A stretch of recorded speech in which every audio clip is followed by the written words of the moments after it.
Olá, pessoal, bom dia para vocês, 7 horas em ponto. Hoje é dia 8 de agosto de 2025, sexta-feira, finalzinho de uma semana dessas que vão deixar um registro para a história, né? Tamanha a insanidade das coisas que aconteceram aqui no Brasil essa semana e que ontem terminaram de uma forma estranha, né? Com um pedido de desculpa do líder do PL, Sóstenes Cavalcante, que admitiu que errou a mão durante os dias de motim na Câmara. E agora fica a expectativa aqui sobre o cumprimento das ameaças de punição, né, para 3 deputados pelo menos.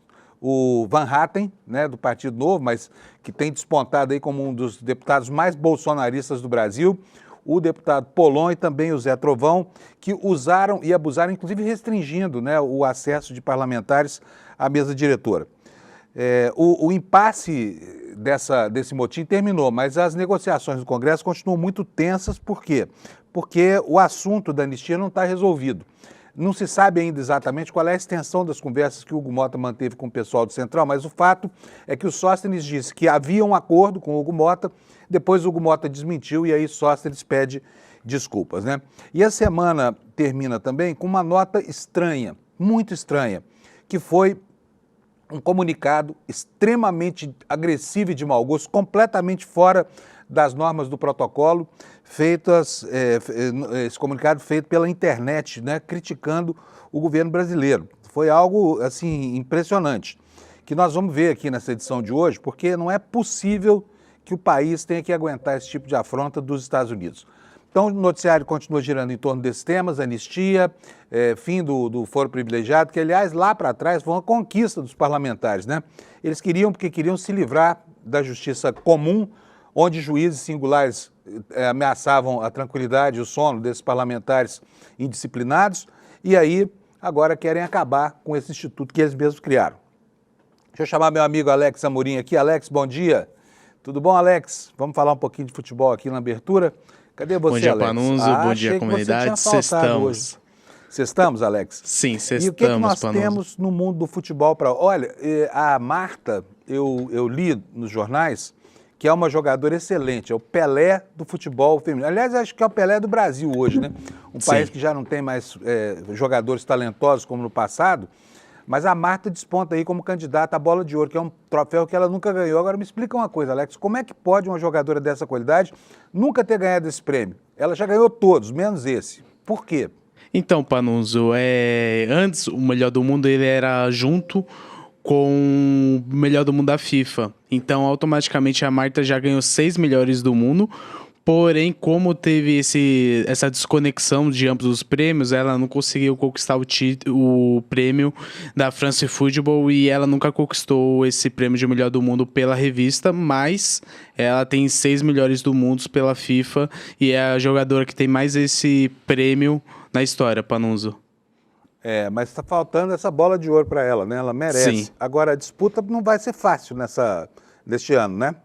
Sim, lembrando que no domingo, Panunzo, ela fez um golaço que empatou o jogo contra a Colômbia pela final da Copa América Feminina e nisso levou para a prorrogação e o Brasil conquistou o título ganhando nos pênaltis da Colômbia e eu creio que ela tem grandes chances, lembrando, Panunzo, que ela não está sozinha. Amanda Gutierrez, que é uma jogadora do Palmeiras, ela também foi indicada ao prêmio do melhor do mundo, então teremos 2 jogadoras femininas nessa disputa do melhor do mundo, Panunzo.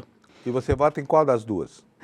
Eu creio que a Amanda Gutierrez, como ela é mais nova, ela fez até o gol no domingo, e também no Palmeiras ela tá mostrando ótima fase, eu creio que ela tem mais chance, porém na história eu gostaria que a Marta conquistasse para tirar esse emblema que ela não ganhou o prêmio da France Football de melhor do mundo, Panunzo. Não, mas aí você está ficando meio tucano, porque você não definiu o seu voto. Quem eu vou torcer você pela acha Marta. que merece mais? Vai torcer pela Marta, né? Isso. Pelo conjunto da obra, pela história dela, né? Isso mesmo. E essa concorrente dela fez um golaço, eu não vi não, mas a minha fonte única de futebol, que é você, me contou como é que foi esse gol. Então, ela recebeu um cruzamento, ela dominou e já chutou, foi um golaço, e a bola veio bem no cantinho do lado esquerdo, Panunzo, e aquele gol foi do empate que o Brasil começou perdendo, empatou, levou outro gol, empatou e foi um jogo bem atípico e bem difícil, que é essa rivalidade, né, contra a Colômbia no futebol feminino. Bom, para terminar, Alex, como é que foi o dia de ontem? Como é que vai ser o fim de semana em relação ao futebol? Vamos nessa, Panuso. Ontem teve os 2 últimos jogos das oitavas da Copa do Brasil. O Vasco ganha de 3-1 do CSA e conseguiu a classificação, porque o primeiro jogo foi 0-0. E também o CRB jogou contra o Cruzeiro, e perdeu de 2-0. E como o primeiro jogo foi 0-0, o Cruzeiro também conseguiu essa classificação. E já temos os classificados para as quartas de finais, lembrando que entre os principais está Cruzeiro, Corinthians, Atlético Mineiro e Botafogo, e alguns outros times também, como Bahia e Atlético Paranaense, que mesmo na Série B conseguiu essa classificação contra o São Paulo, Panuso. Legal, maravilha. Bom, vamos então aguardar o fim de semana. A gente volta na segunda-feira, né, Alex? Pra falar Isso como é que mesmo. foi o fim de semana Tomara no que eu futebol. traga alguma vitória do Palmeiras contra o Ceará, se Deus quiser.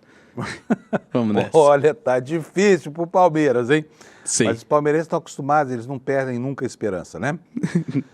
Vamos lá, então, gente, vamos nessa, porque nós temos muita coisa para falar hoje no nosso noticiário político aqui. E eu quero começar mostrando para vocês aqui o site do ICL, os destaques que traz hoje aqui o nosso site, né?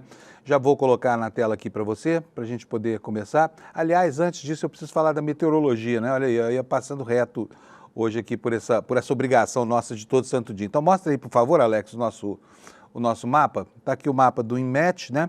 Nós vamos ter problemas hoje no extremo norte do Brasil, como você vê aí, essa mancha amarela no mapa, que vai da metade oeste do Pará até a Cabeça do Cachorro. O dia vai ser de chuvarada lá na calha norte do Amazonas. E aqui embaixo nós temos o INMET anotando a chegada de outra frente fria que já está produzindo efeitos lá no Rio Grande do Sul e também nos estados de Santa Catarina e do Paraná. Vamos ver qual é o alerta. Olha, esse primeiro alerta aqui, no noroeste do Rio Grande do Sul, diz que vai haver declínio de temperatura de 5 graus em relação à média do ano, né? Como a gente já está acostumado com esse inverno frio, né, o pessoal nem vai precisar recorrer àquele velho baú onde está lá a naftalina espantando as baratas para não comerem as roupas que ficam lá paradas durante o ano, porque a gauchada usou bastante o casaco esse ano, né? Temos também aqui na proximidade do litoral um alerta para ventos costeiros e aqui fica sempre, né, aquele aviso para os surfistas e para os pescadores e para todos aqueles que estão na beira da praia, para que evitem o mar que vai ficar todo cheio de ondas grandes e tudo mais. Então, cuidado aí, você que está no litoral do Rio Grande do Sul. E, finalmente, nós temos aqui um alerta de chuvas intensas na região entre o Paraná e Santa Catarina, né? É isso que vai acontecer, essa frente fria caminhando aqui para o sudeste, vai fazer declinar as temperaturas. E o fim de semana em São Paulo, provavelmente vai ser um fim de semana de mau humor do tempo. Como, aliás, tem acontecido, parece que tem uma treta entre São Pedro, que controla o clima, e São Paulo, que controla as nossas vidas aqui, a cidade onde nós vivemos, tá? Vamos ver, então, como é que ficam as temperaturas. Olha, hoje o mapa está colorido, está bonitinho, ó. Está parecendo, né? Está todo rajado aqui. Mas, enfim, teremos chuvas em toda essa região aqui, que está marcada nesse amarelo mais forte. Nessas regiões com amarelo mais claro, baixa umidade relativa do ar, né? E aqui no sul do país nós teremos chuviscos, chuva, declínio da temperatura. Vamos ver como é que ficam então as temperaturas na capital. Olha, Porto Alegre teve 9 graus de madrugada, bastante frio, e a máxima não vai ser muito melhor, vai ser de 13 graus hoje durante o dia. Em Florianópolis, a temperatura vai variar de 12 na madrugada a 17 nas horas mais quentes. Em Curitiba, ela vai de 11 a 16. Aqui em São Paulo, de 13 a 27 graus. E lá no Rio de Janeiro, de 17 a 34, calor voltando a fazer parte aí do dia do carioca, né? Em Belo Horizonte, nós vamos ter uma variação de 14 a 30. E em Mato Grosso do Sul, a temperatura vai de 12 a 24 graus. Lá, em compensação, lá em Cuiabá, 33 graus de máxima, depois de uma madrugada fresquinha com 18 graus. Nas capitais do Nordeste, dia de muitas nuvens, né? Mas a temperatura variando dentro daquele gradiente com o qual os nordestinos estão bem acostumados, de 30 a cerca de 23 graus nas horas mais frias, uma situação de conforto térmico, mas muitas nuvens no céu ao longo do dia de hoje. Isto posto, Vamos então às notícias deste dia, né, que encerra esta semana louca que nós estamos encerrando agora. E semana que foi marcada por esse movimento de quinta série parlamentar dos parlamentares do PL, são 17 ao todo, né? Na foto última, 17 parlamentares que impediram o funcionamento da Câmara, prejudicando 497 dos seus colegas. Eu vou mostrar para vocês aqui a capa do ICL Notícias, do nosso portal de notícias, que cada dia está melhor e com amplitude maior de assuntos na sua manchete. E a manchete principal está aí para você: Davi Alcolumbre fecha portas, ameaça Eduardo Girão e sepulta o pacote da paz. Ontem, o presidente do Senado foi bastante enfático e eu gostei de ver a postura dele, porque os bolsonaristas saíram com um aviso que eu vou mostrar para vocês já já, de que conseguiram finalmente as 41 assinaturas que são necessárias para a abertura do processo de impeachment do ministro Alexandre de Moraes. A gente sabe que isso é uma medida de retaliação, né? É uma vendita institucional, que é o que a gente pode dizer, mas eles conseguiram lá a maioria das assinaturas. Só que o Alcolumbre falou que não pauta impeachment de ministro supremo de jeito nenhum, nem que tenha 81 votos, que foi bom, né? Acontece, e essa informação é bom que você tenha para você, porque quando as reportagens seguem o alarido estrepitoso da oposição em relação a esse assunto, é preciso lembrar que 41 assinaturas, sim, podem bastar para abrir um processo de impeachment, mas para condenar são 54 assinaturas, são 54 votos a condenar um ministro do Supremo, uma coisa que é absolutamente improvável, né? Então, por mais que a oposição queira, por mais que eles anunciem que estão prestes a encerrar o assunto, não é verdade. E para impedir mesmo o ministro Alexandre de Moraes de permanecer à frente do Supremo, são 54 e não 41 senadores, né? Mas a batalha continua. É uma batalha meramente retórica, porque na hora H, no voto, eles perdem, né? Então, é bem possível que essa polêmica que promete agitar a pauta parlamentar não nos dê sossego, mas por enquanto há uma disposição muito forte do presidente do Senado, Davi Alcolumbre, de não pautar essa história de impeachment de ministro do Supremo Tribunal Federal. Em compensação, na Câmara, a gente não sabe ainda direito qual é a extensão das conversas lá entre Hugo Mota e o pessoal do Centrão, né, com tendência bolsonarista, e do PL, que é o partido da direita radical do Brasil. Mas, ao que tudo indica, essa brincadeira de motim vai redundar na votação de uma pauta indigesta para o país, que é aquela que retira o foro privilegiado do julgamento de parlamentares, né? E isso reverte algo que a história custou muito admitir, porque o foro privilegiado foi criado justamente para que os parlamentares pudessem se ver livres do assédio judicial dos eleitores nas instâncias básicas da justiça, né? Então eles só são julgados pelo Supremo porque decidiram lá atrás que isso seria melhor para eles. Hoje a percepção é muito diferente. Por quê? Porque dizem que não há segundo grau de jurisdição, não há como recorrer, né? A celeridade é muito maior, o que atrapalha os políticos que estão na mira, e são muitos, né, de processo por todo tipo de argumento, né? Fraudes, desvio de emenda com aplicação notadamente corrupta, tudo isso queria parar no Supremo, eles querem tirar de lá e devolver para a justiça comum. Vocês podem ter certeza que daqui a alguns anos eles ainda vão voltar e dizer, olha, aquilo foi uma decisão casuística, foi muito negativo para a gente, porque um deputado, um senador da República não pode ficar sujeito à vontade de um juizinho de primeira instância, que é o que se falava lá para trás, né, na justificativa para o foro privilegiado. Bom, mas vamos lá, vamos ver como é que estão aqui as notícias aqui no portal do ICL. Davi Alcolumbre fechou as portas, ameaçou esse líder insubordinado chamado Eduardo Girão e assim sepultou o tal do pacote da paz, que é um eufemismo, né, para essa quantidade de medidas casuísticas que visam beneficiar única e exclusivamente o pai do Bananinha. Opa, esqueci que eu não uso esse termo. Do pai do deputado Eduardo Bolsonaro, que se chama Jair Messias Bolsonaro. Vamos dar uma olhadinha no que diz a matéria? Davi Alcolumbre fecha portas, ameaça Girão e sepulta o pacote da paz. Em meio à crise provocada pela ocupação inédita das mesas diretoras da Câmara e do Senado por parlamentares da oposição, Davi Alcolumbre adotou uma postura de confronto direto e calculado. A ofensiva oposicionista, motivada por pautas como anistia e anistia a condenados do 8 de janeiro e mudanças no foro privilegiado, buscava pressionar a presidência do Senado a colocar esses temas em votação. Mas o Davi Alcolumbre agiu com firmeza. O que ele falou? Aqui, abre aspas para a declaração dele.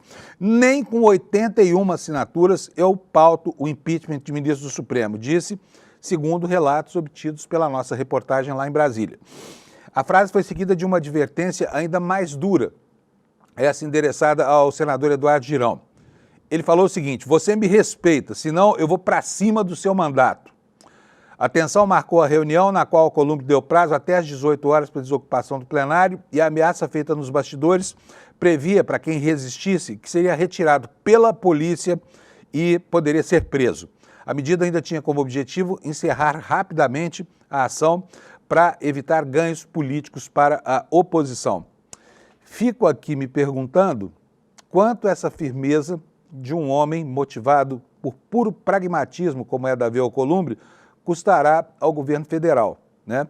Quanto será que vai custar? Quanto será que vai custar aos ministros do Supremo um favor desse obtido de um homem que só age por interesses próprios, né? Vamos continuar com a leitura aqui da reportagem. Na manhã seguinte, Alcolumbre manteve a residência oficial fechada para impedir... Manhã seguinte foi ontem, tá? Para impedir tentativa de negociação. E quando foi informado de que os oposicionistas deixariam a mesa, ele convocou uma sessão semipresencial e conduziu os trabalhos no plenário. Sem discursos inflamados, aprovou a ampliação da faixa de isenção do imposto de renda para quem recebe até 2 salários mínimos, por enquanto, pelo menos isso foi votado, né? Retomando aquilo que seria a normalidade na rotina congressual. A nossa matéria ressalta também que a condução firme foi interpretada como um gesto simbólico de autoridade. Fotos ao lado do líder do governo no Congresso e de figuras como Renan Calheiros reforçaram a percepção de vitória política para Alcolumbre. O chamado pacote da paz, né, um eufemismo do Flávio Bolsonaro, que previa anistia ampla aos envolvidos nos ataques de 8 de janeiro, foi dado como encerrado.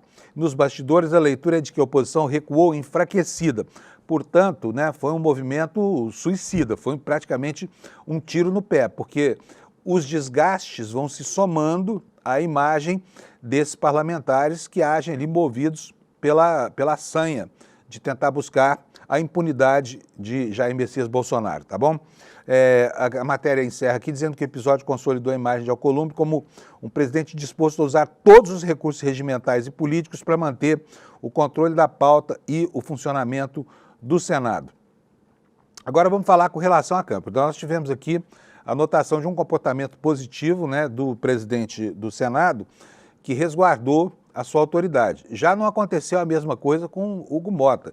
Ele se revelou um presidente fraco, né, que não tem controle efetivo sobre a tropa, principalmente a tropa oposicionista, e que se deixou levar, no momento em que ele ia reassumir a cadeira, a imagem é tétrica para ele. Por quê? Porque ele ia desistindo, ele não teve vigor moral nem mesmo para, né, fazer o Van Hatten, que estava lá usurpando a cadeira da presidência, se levantar e ceder a ele o lugar para tocar a pauta parlamentar. Não, ele teve que ser empurrado pelos colegas de volta para a cadeira de presidente da Câmara. E a imagem dele saiu absolutamente abalada nesse episódio. E esse desgaste se revelou com todas as suas cores no momento em que o padrinho político dele, Arthur Lira, teve que intervir para restabelecer a ordem lá na Câmara dos Deputados, tá? E aí a gente viu uma cena inusitada, uma cena estranhíssima. Sóstenes Cavalcanti, um parlamentar extremamente arrogante, que sempre sai atacando de maneira cruel os adversários do bolsonarismo, ontem ocupou a tribuna para se desculpar por esse episódio que eu falo, que é esse motim da 5ª série parlamentar, né? Porque ele disse que faltou com lealdade ao presidente da Câmara e agiu mal. Vamos ver o desmentido dele, mas antes de botar o vídeo da fala dele, eu quero mostrar para vocês aqui a matéria no site do ICL Notícias. Está aqui, ó, uma matéria da Folha Press que está reproduzida no nosso site, diz o seguinte: um dia após o fim do motim bolsonarista, o líder da bancada do PL, Sóstenes Cavalcanti, pediu perdão ao presidente da casa, Hugo Mota, ao mesmo tempo em que reforçou os ataques ao Supremo, dizendo que há ministros da Corte que chantageiam parlamentares. Sóstenes afirmou que pode não ter sido correto com Mota durante o clima atribulado da véspera. O que ele disse, eu não vou ler para vocês aqui não, vou mostrar para vocês. Vou pedir para o meu amigo Alex Amorim colocar o vídeo para a gente ver o Sóstenes Cavalcante nesta, digamos assim, insólita participação na vida parlamentar, pedindo desculpa pelo que ele mesmo fez e liderou. Bota para nós, Alex, por favor. Quero agradecer a Vossa Excelência, que inclusive comigo foi muito paciente. E eu não gosto de fazer coisas, apesar que eu não fiz isso em público, não te expus publicamente, mas ontem, com acirrados ânimos, eu, com Vossa Excelência, não fui correto e te peço perdão da tribuna da Câmara. Não fui correto no privado, mas faço questão de vir em público e te pedir perdão. Acho que muitos colegas aqui, no calor da emoção, seja da esquerda, que eu vi uma colega da esquerda agredindo o deputado Nicolas, ela não foi feliz, nós não estávamos emocionalmente estruturados para aquilo. E se depender de mim, presidente, conversei ontem com o deputado Nicolas, se depender do PL, nós não vamos representar contra a deputada da esquerda. Sabe por quê? Porque ela emocionalmente estava como todos nós, inclusive eu. Nós precisamos de uma reconciliação nesta casa, de boa convivência, para dar exemplo para o Brasil. O Brasil nos olha, inspirado em nós fomos votados, teve gente que acreditou na gente para estar aqui. Nós precisamos pacificar esse país. É o apelo que eu faço aos meus colegas, agradecendo e pedindo desculpa a todos agora, se em algum momento eu fui indelicado com alguns dos senhores ou das senhoras. Estranho esse posicionamento dele, né? Pedindo desculpa por algo que ele mesmo fez na véspera, assim, parecia tão consciente dos erros que foram cometidos. Olha, tem gato na tuba, tá? A gente não sabe exatamente qual é a extensão da conversa entre Hugo Mota e esses caras da extrema-direita brasileira lá no parlamento, mas uma coisa é certa, algo terá que mudar no Brasil, né? Não existe negociação parlamentar que termine assim, com cada um reconhecendo simplesmente os seus erros. E há basicamente dois assuntos pendentes aí que podem ser afetados. O primeiro deles é a anistia a Jair Bolsonaro, disfarçada de anistia aos pobrezinhos lá, manipulados por eles, que foram quebrar os prédios lá da esplanada dos ministérios. A outra questão é a questão do foro privilegiado. E esse assunto é objeto de uma matéria hoje na Folha de São Paulo que eu vou passar a ler aqui para vocês. Tá aí, olha, motim bolsonarista impulsiona projeto para mudar o foro e expõe Mota, só que a anistia fica sem acordo. Quer dizer, não se espere, pelo menos nos próximos dias, que prospere essa tentativa de estabelecer uma anistia prévia, um indulto prévio a Jair Bolsonaro, que sequer ainda foi condenado, porque, a rigor, ele não pode ser anistiado, não pode ser indultado, porque não está condenado ainda. Fatalmente será, mas ainda, infelizmente, não está. Então vamos ver o que nos dizem aqui os repórteres da Folha de São Paulo sobre isso, sobre as consequências desse motim. Eles falam o seguinte: o motim bolsonarista que tomou o plenário da Câmara por cerca de 30 horas em protestos contra a prisão domiciliar do ex-presidente Bolsonaro impulsionou a discussão de propostas para blindar políticos de investigações e denúncias criminais, deixando de fora a anistia para os condenados pelos atos antidemocráticos de 8 de janeiro de 2023. E aqui, entre eles, né, o pai do Eduardo Bolsonaro, que move essa campanha insidiosa contra o Brasil lá fora. O acordo também fragilizou o presidente da Câmara, Hugo Mota, que não participou diretamente da costura, ficou de fora, né?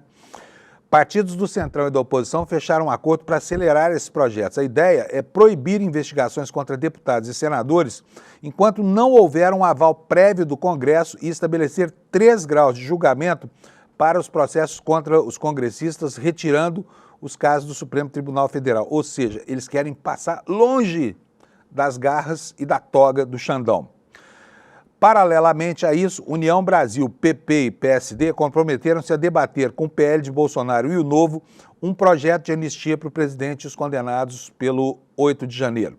Mas o acordo nesse caso é apenas para tentar chegar a um texto de consenso, o que atualmente está longe de existir, já que os bolsonaristas querem perdão geral, amplo e irrestrito, e o Centrão defende punir quem vandalizou e organizou a depredação. O acordo foi negociado para que houvesse a desocupação do plenário, que ocorreu no fim da noite desta quarta-feira, e esse acordo foi costurado pelo Arthur Lira, o ex-presidente da Câmara, que, ao que tudo indica, né, perdeu o posto, mas não perdeu a majestade, deixando lá o seu afilhado em péssima situação por falta de consistência política, né?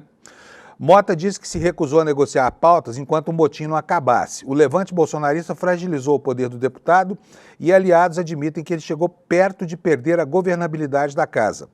Embora esse grupo avalie o desfecho de forma positiva com a reabertura dos trabalhos, interlocutores reconhecem que o episódio atrapalha a gestão de Mota, até ameaça a sua reeleição para o cargo já em 2027. Portanto, estão olhando para ele como uma espécie de zumbi que vai ter 2 anos aí à frente de um parlamento sem apitar nada, sem ser respeitado pelos líderes do partido, sem conduzir sequer uma negociação para restabelecer o simbolismo da sua própria posição de poder, né? Que é a cadeira na qual ele se senta e a mesa da Câmara que foi tomada por esses amotinados aí durante, né, praticamente 2 dias. O presidente da Câmara afirmou que analisa imagens das câmeras do plenário para definir se e quais deputados serão punidos por terem liderado a ação lá de ocupação da mesa de diretora. E aqui aparecem os 3 nomes que eu citei lá no comecinho. Há pelo menos 3 deputados que são mencionados pelos colegas como possíveis alvos de punição. Zé Trovão, do PL de Santa Catarina, barrou a subida de deputados e senadores à mesa. Marcel Van Hatten, do Novo, né, por óbvio, foi o cara que estava lá sentado na cadeira do Hugo Mota e não queria se levantar. E o Marcos Polon, do PL do Mato Grosso do Sul, que se recusou a deixar a cadeira que estava ocupando. Portanto, esses 3 nomes estão na lista das punições. Agora, será que tem mesmo disposição para punir, né? Afinal de contas, o Centrão parece tão condescendente, mas essa afronta é uma afronta que diz respeito às entranhas, né, das prerrogativas dos próprios parlamentares. Então, pode ser que saia a punição. Ontem, lá do Senado, o Alcolumbre não falou nada de punição, tá? Passou reto por cima do assunto, mas na Câmara a situação foi mais próxima do limite e lá ainda não se sabe o que vai acontecer, né? O que disse aqui o Hugo Mota? Ele afirmou que a PEC, a proposta de emenda à Constituição que muda o foro privilegiado, tem apelo no Congresso por haver um sentimento de incômodo dentro da Câmara, como também no Senado, com algumas decisões tomadas pelo Supremo Tribunal Federal e que seguia por esse sentimento para decidir o que vai para a pauta. Ele disse o seguinte: essas pautas, digamos, anti-Supremo ou anti-Poder Judiciário, acabam tendo a solidariedade recíproca por causa desse incômodo. É o dever de todos que fazem a pauta focar o que é importante para fortalecer as prerrogativas parlamentares e o Legislativo não abre mão disso, afirmou ele nessa quinta-feira em uma entrevista ao site Metrópolis. Aqui nós temos também o espírito daquilo que eles consideram uma perseguição, que é, na verdade, um trabalho de correição sobre o destino das emendas parlamentares efetivado em boa medida pelo ministro Flávio Dino, né? Tudo que os deputados não querem é cair no colo desse ministro do Supremo, porque sabem que ali escreveu, não leu, o pau comeu.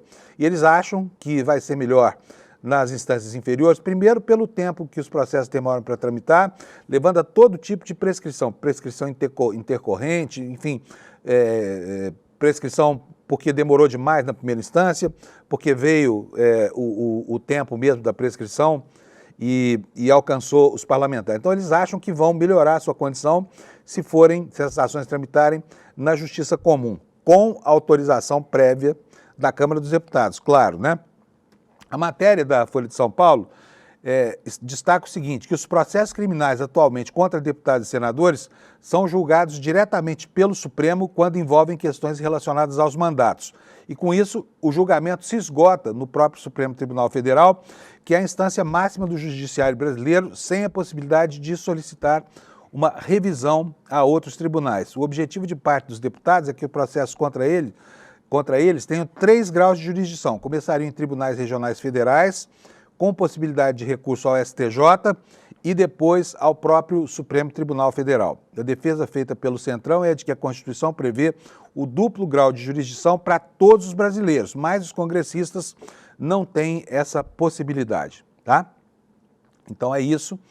E agora nós vamos falar sobre um assunto, olha, esse é absolutamente indigesto, gente. Você está aí tomando seu cafezinho da manhã, aproveite porque o atrevimento foi grande, Fico aqui pensando em tempos idos lá para trás, quando a gente falava, e todo mundo repetia isso, né, sobre um valor expresso pela ONU com muita clareza, que é o fator da autodeterminação dos povos, né? Cada povo com as suas regras, com as suas próprias estruturas jurisdicionais.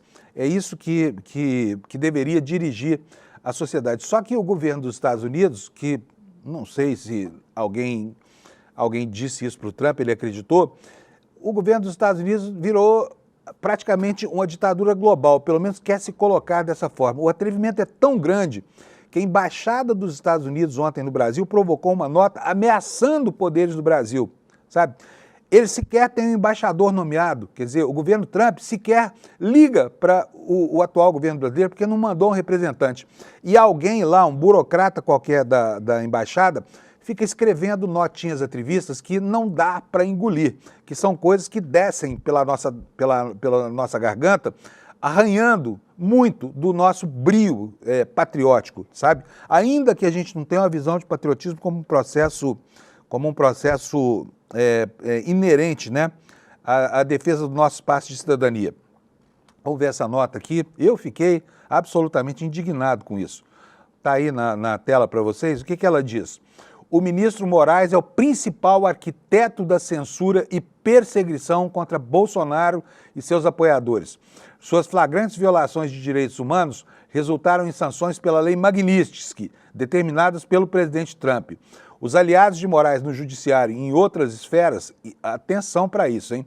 Os aliados de Moraes no judiciário e em outras esferas estão avisados que para não apoiar e nem facilitar a conduta de Moraes. Estamos monitorando de perto.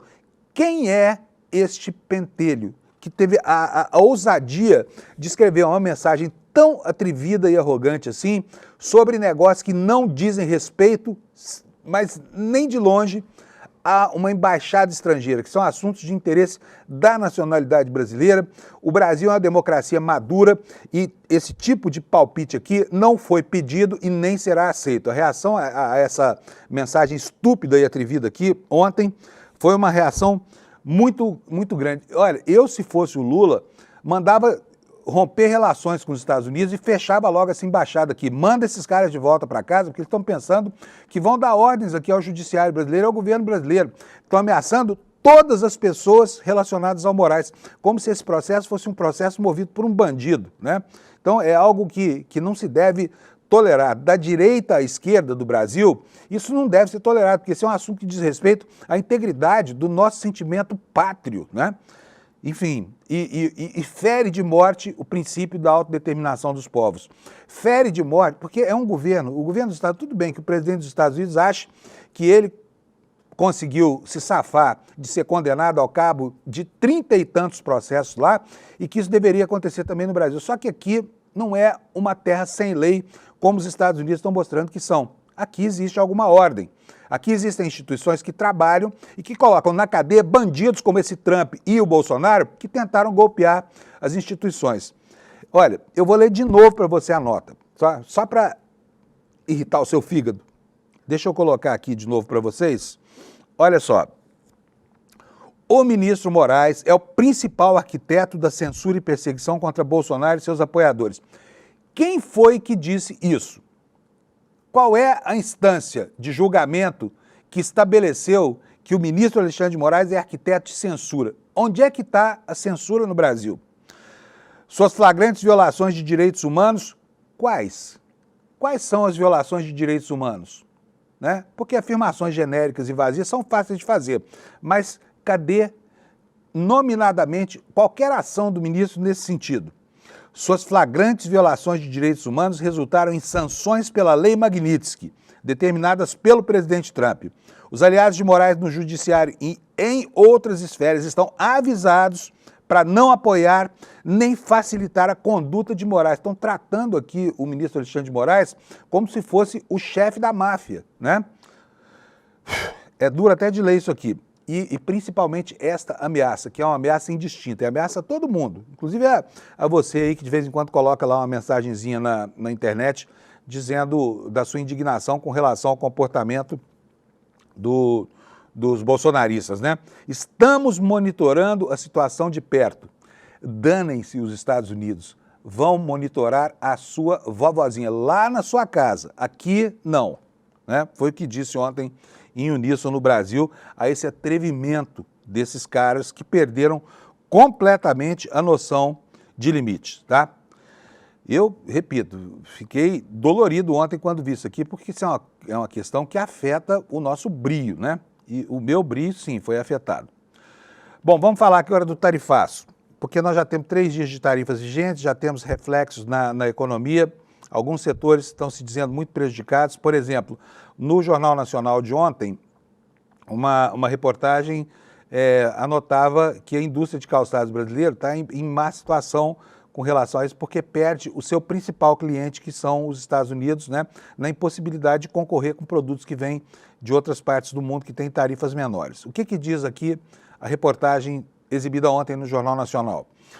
Muitas empresas brasileiras exportam produtos sob medida para o mercado americano e para elas é difícil encontrar uma alternativa para escoar a produção. A indústria de calçados teme por 8 mil empregos diretos e a projeção é de uma queda de 9% nas exportações no próximo ano, puxada pela redução para os americanos, que recebem a maior parte dos calçados já com a marca do cliente local, produtos com características próprias e de acordo com o perfil do comprador. Quer dizer, o cara encomenda um sapato, um tênis, e já manda cravar o logotipo dele lá. E esse produto só serve para esse comprador, não serve para mais ninguém. O que fazer com o que já foi produzido e ainda não foi embarcado, portanto, não chegou e nem chegará por causa dos cancelamentos das encomendas?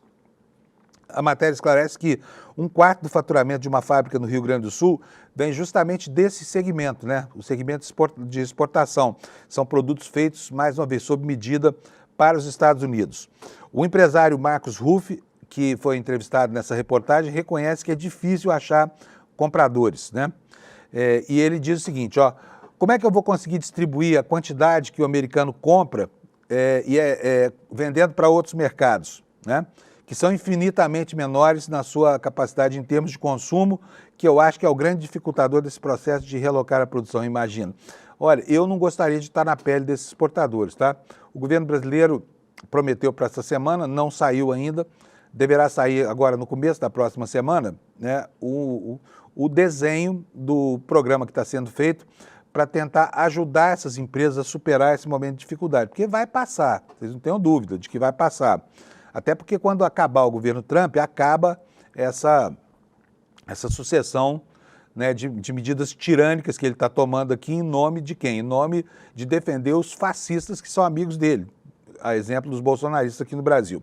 Mas com relação ao setor calçadista, a matéria ressalta que 7.691 produtos de diversos setores estão sendo taxados em 50% sobre o preço. Segundo o levantamento da Confederação Nacional da Indústria, entre os setores com maior número de itens afetados estão essas aqui, olha: vestiário e acessórios, máquinas e equipamentos, produtos têxteis, alimentos, químicos e couro e calçados. Também é dramática a situação dos produtores de frutas, especificamente dos produtores de manga e açaí, porque o boi você pode manter no pasto por mais um ano, né? Ele vai ganhando peso, mas as frutas não, elas são rapidamente perecíveis e vão se perder dentro dos contêineres para onde deveriam estar agora, seguindo para o território dos compradores, território americano, né? A matéria cita outros exemplos aqui, olha: em Santa Catarina, um empresário chamado Atílio prepara mudanças na empresa Pescados e também avalia que não é simples procurar outros mercados. Os Estados Unidos são o principal comprador desses produtos e costumam comprar itens mais caros. Portanto, o setor da piscicultura, né, que envolve uma malha muito grande de produtores artesanais, já antevendo aí dias terríveis e um grande desafio para superar as dificuldades criadas por Trump. Tudo isso para quê? Para tentar livrar da cadeia Jair Messias Bolsonaro, tá bom? Ontem o presidente Lula falou com a contraparte dele na Índia, né? O primeiro-ministro Modi. Conversaram durante 1 hora sobre o tarifaço e sobre as consequências e prometeram tentar entabular negociações para que esses produtos de parte a parte alcancem outros mercados, né? E o Brasil, de fato, fez uma reportagem que você vai ver aí agora na sua tela, sobre o tarifaço de Trump. Lula e premier da Índia discutem comércio e possível visita em 2026. Eles acertaram, sim, uma visita oficial para o ano que vem e falaram também sobre as consequências de agora. Eu preciso lembrar aqui né, que os dois países com tarifas maiores arbitradas pelos Estados Unidos são justamente o Brasil e a Índia, que estão agora com 50% aí. Fica muito claro que o alvo do Trump é o bloco que ele tanto teme, o bloco dos BRICS, né, que ameaça a hegemonia global, inclusive ameaça o uso do dólar como âncora de contratos internacionais, coisa sobre a qual ele não quer nem ouvir falar. E está tentando fazer isso na marra, por causa do processo entrópico que vive esse império decadente dos Estados Unidos. Mas vamos ler aqui a matéria do Brasil de Fato. Ela diz o seguinte: alvos recentes das medidas protecionistas de Trump, os presidentes do Brasil, o presidente do Brasil e o primeiro-ministro da Índia, Narendra Modi, conversaram por telefone nesta quinta-feira para tratar da cooperação bilateral e da conjuntura internacional. Lula fez a ligação do Palácio da Alvorada um dia depois da entrada em vigor da nova tarifa de 50% imposta a produtos brasileiros pelo governo norte-americano. No mesmo dia, Trump anunciou uma tarifa de 25% sobre os produtos indianos em retaliação ao comércio com a Rússia. O objetivo dessa sanção é tentar isolar a Rússia e agravar as consequências para os russos, né, dos embargos que os Estados Unidos já ergueram sob várias justificativas. O pretexto agora é a guerra da Ucrânia, né? A medida serve de alerta ao governo brasileiro para que também mantenha relações econômicas, diplomáticas e econômicas com Moscou e pode ser alvo de novas sanções em um eventual segundo mandato do republicano. Aqui, uma preocupação para os principais defensores e patrocinadores do bolsonarismo, que são os produtores rurais brasileiros e a indústria que cerca o agronegócio, né? Por quê? Porque a quase totalidade de fertilizantes que o Brasil importa vem de onde? Vem da Rússia. E se o Trump resolver agravar ainda mais a situação tarifária por causa desse cerco que faz a Rússia, nós poderemos sofrer aí uma sanção ainda pior do que essa que já foi arbitrada, né? A reportagem assegura também o seguinte: Brasil e Índia integram o BRICS, grupo de países do sul global, que inclui ainda China, Rússia, África do Sul e outros parceiros estratégicos. O bloco tem sido alvo de críticas de Trump, especialmente após avançar na proposta de criar uma moeda comum para transações comerciais alternativas ao dólar. E o Lula tem insistido nesse ponto. Vai fazer andar essa máquina. Eu preciso lembrar aqui, gente, que BRICS não é uma coisinha à toa.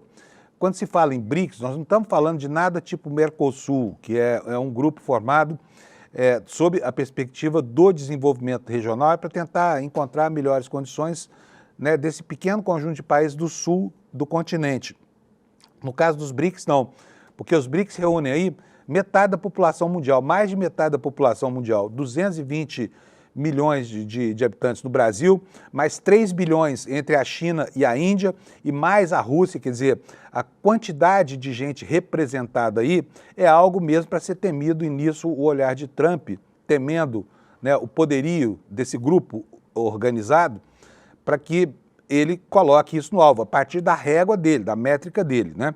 Então é o seguinte: tudo o que está acontecendo no Brasil se explica por essa ótica, porque acontece também lá na Índia, e com a China só não acontece por causa da interdependência da economia americana com a economia chinesa. Simplesmente, quando o Trump falou, olha, eu vou tarifar a China e se eles vierem lá com retaliação, eu dobro a aposta. Não dobrou e ainda teve que fazer uma negociação dos termos em que a China propôs. Com relação à Índia, a questão parece ser mesmo a compra de petróleo russo, porque esse petróleo foi embargado pelos Estados Unidos, passou a ser ofertado com preços vantajosos para o restante do mundo, e a Índia fez uso desse privilégio. O governo brasileiro também fez. Portanto, se o cerco inclui criar mesmo uma barreira para isolar a Rússia, logo, logo nós podemos sentir os efeitos disso aqui no Brasil, tá? O Modi e o Lula combinaram uma visita, né? O Lula avalia uma visita à Índia em 2026, parte de uma estratégia de fortalecimento de relações bilaterais. Há cerca de um mês, Modi esteve com Lula no Alvorada e defendeu que o comércio entre os dois países poderia chegar a 20 bilhões de dólares por ano, caso haja uma redução de barreiras e diversificação de exportações. A única coisa que a Índia não pode comprar em quantidade de produtores brasileiros é carne, né? Porque a carne lá, a carne bovina, é uma carne que não é consumida porque a vaca é um animal sagrado. Vamos falar agora lá das consequências para os Estados Unidos, porque quem paga essa sobretaxa é o consumidor americano. Aqui no Brasil, como não há retaliação, os produtos não são artificialmente encarecidos, né, com a cobrança da sobretaxa, mas lá isso existe. E os produtos que nós exportamos são muito elementares, eles compõem a cesta básica, a dieta, o cardápio básico da dieta americana, e as coisas estão acontecendo por lá, como reflexo dessas restrições do presidente Trump. E o G1 Economia traz uma matéria aqui falando sobre os produtos que podem ficar mais caros para os americanos com essa super tarifa que o Trump arbitrou para punir o Brasil. Vamos ver o que nos diz essa reportagem? O presidente americano Donald Trump assinou na quarta-feira ordem executiva que institui os 50% de sobretaxa. Após dias de tensão, à espera de uma definição do chamado tarifaço, a medida veio acompanhada de uma lista de isenção de quase 700 itens, o que trouxe alívio para setores como suco de laranja e fabricação de aeronaves. Mas esses setores, embora muito importantes, não representam toda a pauta de exportação do Brasil, né? A matéria segue. Considerando que o Brasil embarcou para os Estados Unidos em 2024, esses produtos somam 43,4% das exportações para o mercado americano, né? A lista de produtos a serem tarifados vai a quase 4 mil, né? São 3.800. Entre eles, alguns produtos dos quais o Brasil é fornecedor relevante para os Estados Unidos, como café e açúcar orgânico. As indústrias afetadas têm esboçado preocupação e calculado prejuízo diante da possibilidade de redução ou inviabilidade da exportação para os Estados Unidos. Mas o que isso significa para o consumidor americano? Isso deve ficar mais claro nos próximos meses. A taxação pode, por exemplo, inibir a importação de produtos do Brasil, levando os Estados Unidos a tentar aumentar a produção interna, buscar mercados substitutos ou, caso essas duas alternativas não sejam bem-sucedidas, a reduzir a oferta interna desses itens. Nesse último cenário, se não houver uma redução da demanda, a menor oferta pode ter como consequência um aumento de preço, que já está acontecendo, tá? Especificamente no caso do café. Os americanos já estão sentindo os efeitos com uma alta aí de mais de 12% nas últimas semanas. A matéria continua dizendo que em um cenário alternativo, no caso dos produtos em que o apetite de consumo dos americanos for menos sensível a aumentos de preços, as importações podem acontecer mesmo com essa tarifa de 50%, que podem ser repassados parcial ou totalmente ao consumidor final. Fico imaginando aqui o que os donos da Starbucks, por exemplo, devem estar pensando agora do Trump, né, com relação a esse embargo, porque o café está lá, o americano acorda com um copo de café, aquele chafé horroroso que eles fazem, mas eles bebem uma quantidade enorme de café. E não existe café no mundo para substituir o café brasileiro. Então eles vão ter que continuar bebendo o café, só que com os preços majorados pela sobretaxa do Trump, né? Não há o que fazer. O café começa a produzir depois de 3 anos do plantio. Portanto, se algum país quiser substituir o Brasil hoje como fornecedor de café para os Estados Unidos, vai ter que começar a plantar agora, tá? Mas só daqui a 3 anos esse café vai chegar, 3 ou 4 anos esse café vai chegar na mesa do consumidor americano. A matéria diz que em uma análise publicada na segunda-feira, o The Budget Lab, centro de pesquisa da Universidade de Yale, previa que com todas as tarifas anunciadas até aquela data, um aumento da inflação americana de 1,8% aconteceria no curto prazo, antes de os consumidores mudarem os hábitos, e isso equivale à perda de 2.400 dólares por domicílio só em 2025. É o que cada família americana vai pagar pela birra que essa criança mimada chamada Donald Trump vai provocar lá nos Estados Unidos, tá bom? A BBC News cruzou dados da lista de produtos tarifados com informações da US International Trade Commission, que é a Comissão de Comércio Internacional dos Estados Unidos, e do Observatório de Complexidade Econômica para entender quais os produtos podem ficar mais caros. Os produtos são esses aqui, olha, café, como eu já falei, né? Vamos ver o que mais aqui que tem nessa lista. Manga e goiaba. 7,4 bilhões em importações, atrás da União Europeia com 31 bilhões, do México com 17 bilhões e o Canadá com 15,6 bilhões. Né? O Brasil, então, seria o quinto maior fornecedor de frutas para os Estados Unidos. Conforme dados do Observatório de Complexidade Econômica, o país também é o quarto maior fornecedor de mangas e goiabas, que estão juntos da nomenclatura usada no comércio exterior, tendo embarcado 56 milhões de dólares nesses produtos em 2024. Vamos ver o que mais. A carne, né? A nossa carne é extremamente importante no orçamento das famílias americanas. Por quê? O Brasil é o maior exportador do mundo, responde por 23% das importações americanas de carne, e os Estados Unidos são o maior mercado para o produto brasileiro, atrás apenas da China. Os frigoríficos aqui já reduziram as pautas de abates. Por quê? Por enquanto, ainda não sabem mensurar qual vai ser o impacto dessas tarifas na mesa do americano. Vocês vão substituir a carne bovina, mas de toda maneira, aqui não escapam de um aumento de preço e, portanto, a carne deve ficar sujeita a um regime de exceção, né? A Associação Brasileira de Frigoríficos, Abrafrigo, já se manifestou dizendo que uma tarifa adicional de 50% poderia inviabilizar as vendas ao comércio americano. Ao contrário do café e de frutas como a manga, no caso da carne, os Estados Unidos também são um grande produtor. E ainda assim, a equipe do The Budget Lab estima um aumento de cerca de 1,1% dos preços da carne bovina nos meses imediatamente seguintes à vigência do tarifaço. O custo da carne nos Estados Unidos já vinha atingindo valores recordes este ano, antes da implementação das tarifas. A alta, na opinião de especialistas, se deve a uma questão estrutural. Enquanto o rebanho bovino se manteve relativamente estável nas últimas 2 décadas, o consumo de proteína bovina tende a se expandir, né? Vamos ver o que mais que tem aqui. Açúcar orgânico, né?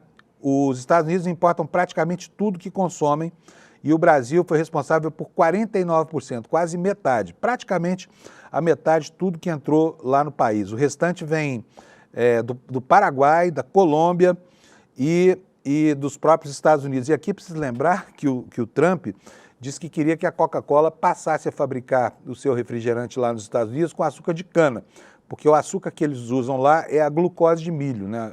O que faz com que o gosto não seja tão bom quanto o mesmo refrigerante feito com açúcar de cana e os efeitos maléficos para a saúde sejam redobrados, né? O que mais? Chocolate, cacau, né? Uma commodity que os Estados Unidos não cultivam. Aqui diz a matéria que eles têm uma pequena produção no Havaí e em Porto Rico, mas o Brasil é um importante fornecedor de manteiga de cacau, que é uma das principais matérias-primas do chocolate. Conforme dados do Observatório de Complexidade Econômica, embarcou o equivalente a 61 milhões de produtos, ocupando o 5º lugar em uma lista que inclui Indonésia, Malásia, Peru e também a Índia. Os carros são outro problema para eles. No estudo de impacto potencial das tarifas, os metais ocupam o 1º lugar na lista de estimativa de preços, com 39,4% de alta nos meses seguintes ao tarifaço, quase 40% na matéria-prima principal da fabricação de veículos, né? E no longo prazo, esse impacto deve ser de quase 18%. A alta deve ter um impacto em diversos setores, um deles é o automotivo, que usa uma série de commodities metálicas que são exportadas pelo Brasil, mas que também são exportadas, por exemplo, pelo México e pelo Canadá, porque havia um acordo de livre comércio entre esses 2 países, que fez com que, ao longo dos anos, a partir de 2017, quando esse acordo foi assinado, as empresas se estruturassem em cadeias globais de produção, que agora são afetadas por esse tarifaço do Trump, né? Então é isso, esses são os produtos que sofrerão os maiores problemas e por enquanto, né? Mas há uma expectativa de que essas sanções sejam agravadas. Vamos ver aí na tela de novo. O governo Lula prevê que novas sanções dos Estados Unidos e ao Supremo Tribunal Federal e considera uma ilusão que Trump vá ceder no tarifaço, né? Por quê? Até porque a pauta apresentada por ele não é negociável, né? Ele escreveu aquela carta, toda a primeira lá da carta tem uma página e meia, toda a primeira página é dedicada a essa afronta ao Supremo Tribunal Federal, nominando aí o ministro Alexandre de Moraes como se fosse um sujeito corrupto e perigoso que ataca direitos fundamentais, ameaça os direitos humanos e ameaça até a segurança interna dos Estados Unidos. Tenha santa paciência, hein? Que conversa fiada. Bom, vamos lá.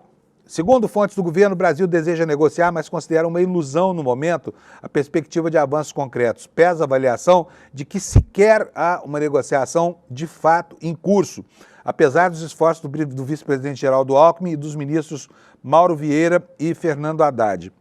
A propósito desse assunto, quero dizer para vocês que os governadores de direita se reuniram né, para pressionar o governo federal. E aí produziram uma narrativa para dizer que o Lula é um cara inflexível, que não está negociando, que deveria ligar. Olha, a subserviência dessa gente é algo impressionante. É algo impressionante. Não há como descrever, né, a vontade de aderir desses setores, tá? Vamos mudar um pouquinho de assunto aqui, porque nós temos só mais alguns minutinhos, e houve ontem um voo, precisou pousar em Brasília, né, um avião da Azul, e ele fazia a rota São Luís do Maranhão para Campinas, só que acabou pousando em Brasília. Por quê? Porque foi detectado um pacote suspeito no porão de bagageiros, e aí suspeitou-se que podia haver uma bomba a bordo do avião. O que nos diz aqui a reportagem da Folha de São Paulo? Um avião da Azul que partiu de São Luís com destino a Campinas teve que fazer um pouso de emergência na noite desta quinta-feira em Brasília devido a uma ameaça de bomba. Segundo a Polícia Federal, esse voo pousou no Aeroporto Internacional de Brasília e os passageiros e a tripulação desembarcaram em segurança. A Polícia Federal fez uma varredura antibomba na aeronave e na madrugada de sexta descartou a existência da bomba. O avião foi então liberado para voltar à operação, mas já tinha acontecido todo esse transtorno aí, né? Os passageiros tiveram que desembarcar e tudo mais. A aeronave tinha uma matrícula PRYSK, pintura especial da personagem Margarida. Oh, que bonitinho! Segundo a apuração que já foi feita, a aeronave apresentou um problema de pressurização, as máscaras de oxigênio foram acionadas para os ocupantes. Logo após surgiram relatos de uma possível ameaça de bomba a bordo, com um recado deixado em um dos banheiros da aeronave, tá? E aqui está no Flight Radar a trajetória desse voo que, né, teve interrompido o seu itinerário para desembarcar em segurança os passageiros, que foi o que aconteceu. A Azul informou que o voo declarou emergência, precisou pousar em Brasília preventivamente devido a questões de segurança envolvendo ameaças de artefato, no caso bomba, né, a bordo. O pouso aconteceu normalmente, segundo a Azul, e os clientes e tripulantes embarcaram em total segurança. A Azul vai garantir todo o suporte necessário para a liberação das autoridades. Tudo isso já está superado, tá? Com relação ao mau comportamento dos senadores, nós falamos bastante da Câmara, faltou falar do Senado, né? Aqui no site do ICL a notícia: Davi Alcolumbre fecha as portas, ameaça Girão e sepulta o tal pacote da paz, que é um absurdo chamar essa imposição do Bananinha de pacote da paz. Mas vamos lá, matéria do nosso querido Kleber Lourenço aqui do ICL. Em meio à crise provocada pela ocupação inédita das mesas da Câmara e do Senado por parlamentares da oposição, Alcolumbre adotou uma postura de confronto direto e calculado. A ofensiva oposicionista, motivada por pautas como anistia e condenados pelos ataques do 8 de janeiro e mudanças de foro privilegiado, buscava pressionar a presidência do Senado a colocar esses temas em votação. Aí o Alcolumbre fez o quê? Deu uma de macho pra caramba, macho alfa. Nem com 81 assinaturas pauta o impeachment de ministro do STF, disse, segundo relatos obtidos pelo ICL Notícias. Essa frase foi seguida de uma advertência ainda mais dura ao senador Eduardo Girão, né, que não tem vergonha de fazer as coisas que tem feito por lá, né? O que foi que o Alcolumbre disse ao Girão? Disse: você me respeita, senão eu vou para cima do seu mandato. Ameaçou o Girão com o mandato dele, né? A tensão marcou a reunião na qual o Alcolumbre deu prazo de até às 18 horas para a desocupação do plenário, que efetivamente aconteceu. A ameaça feita dos bastidores previa que quem resistisse seria retirado pela polícia e poderia ser preso. A medida tinha como objetivo encerrar rapidamente a ação e evitar ganhos políticos da oposição. Só que, ao final desse processo, retomando, né, a rotina dos trabalhos, o Alcolumbre sequer mencionou punição, passou reto sobre o assunto. Gente, estamos terminando por aqui. Olha, teremos aqui no dia 28, e eu quero deixar mais uma vez consignado para que você não perca. Daqui a 20 dias, tá? Uma quinta-feira, vai ser às 8 horas da noite, uma aula do Daniel Ziblatt, que é um dos autores desse livro, que é uma referência da análise política no século XXI, Como as Democracias Morrem. Ele e Stephen Levitsky escreveram esse livro que quase todo mundo leu. Se você não leu ainda, não deixe de ler, porque você tem 20 dias para ler esse livro maravilhoso e entender como é que funciona o sistema da extrema-direita mundial para depreciar a democracia a partir de franquias da própria democracia. Super importante, tá? Você já pode aqui no despertaicl.com.br buscar aqui o seu ingresso para participar desse evento, que eu repito, será no dia 28 deste mês, daqui a 20 dias exatamente, às 8 horas da noite. Como as democracias morrem. Importantíssimo tema neste começo conturbado de século XXI. E eu quero desejar para você uma ótima sexta-feira, um fim de semana legal, apesar do tempo, que não vai ser bom aqui no centro-sul do país. Aproveita, divirta-se, descanse bastante. A gente se encontra aqui segunda-feira às 7 da manhã. Tchau, bom dia para você, obrigado pela audiência.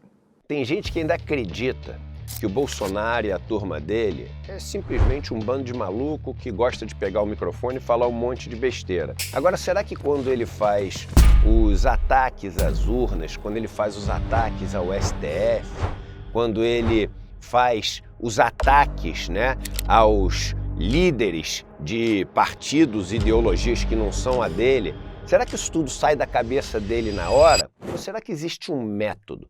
Será que existe um programa para poder minar e, no final das contas, destruir uma democracia? A melhor pessoa do mundo para nos ensinar sobre isso é Daniel Ziblatt. Ele é professor de Harvard e escreveu o best-seller Como as Democracias Morrem, livro que atingiu o primeiro lugar em quase todos os países do mundo democrático. Ele, Daniel Ziblatt, vai dar uma aula com exclusividade para o ICL no dia 28 de agosto.